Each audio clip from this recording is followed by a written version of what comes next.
Hey, what is up guys? Welcome back to a new video. So I know my last video was on Destiny. It was kind of a highlight video, and it's kind of unexpected considering I've been just posting For Honor videos, but I kind of want to do multiple games, not just For Honor, because this game is kind of boring, I'm not gonna lie. But so what's recent, this isn't what this video is about, but recently they released patch notes for some damage values. I just want to clear something up for some people that are getting mad at UB for no reason.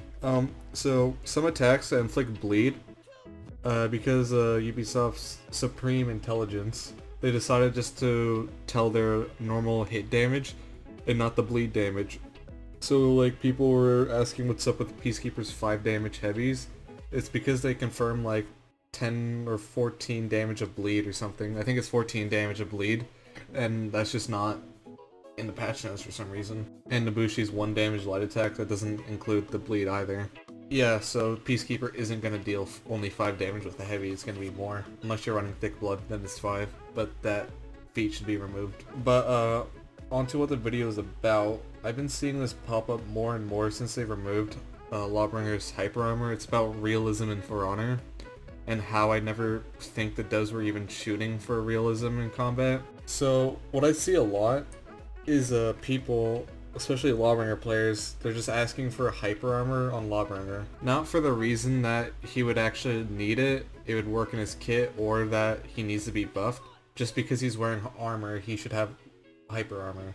And a lot of people compare it to Shugoki, and I'll tell you the difference between Shugoki and Lawbringer. Shugoki needs hyper armor because on his main opener, that's his charged unblockable heavy, or the Demon's Embrace. If he didn't have hyper armor on that, you could actually just zone option select him, and it would actually hit him out of his embrace, and he wouldn't be able to do anything really. So that's why he actually needs it for his kit to function. And he has it on his light attacks because he's meant to trade with them.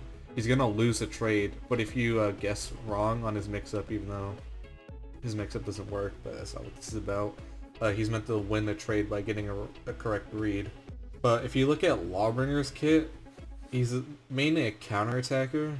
His initiation really isn't that good. It's alright, but it's not that good. So your main form, how you play Lawbringer really, is you go for parries, you get the funny 40 damage heavy parry punish, or you dodge something and you get a light attack plus your unblockable mix-up. That's Lawbringer's main playstyle, so there's not really any need for hyper armor to be in his kit. Also, considering that Lawbringer is already a top pick, I don't think he really needs a buff. If they were to rework him, of course they could change his playstyle, but as it stands now, they really shouldn't give him hyper armor. And if we're talking about realism in For Honor, I don't really think the devs should be constraining the realism. I mean, sure, don't add stupid stuff like teleporting monks or whatever, but we have those anyway.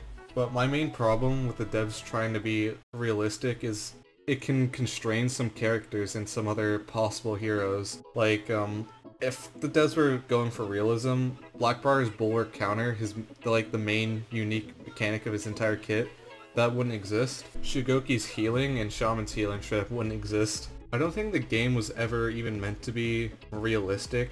I guess it's based on realism with some things, but not really realistic at all, considering that the story of the game takes place in the modern era, but some cataclysm set every technology to a standstill.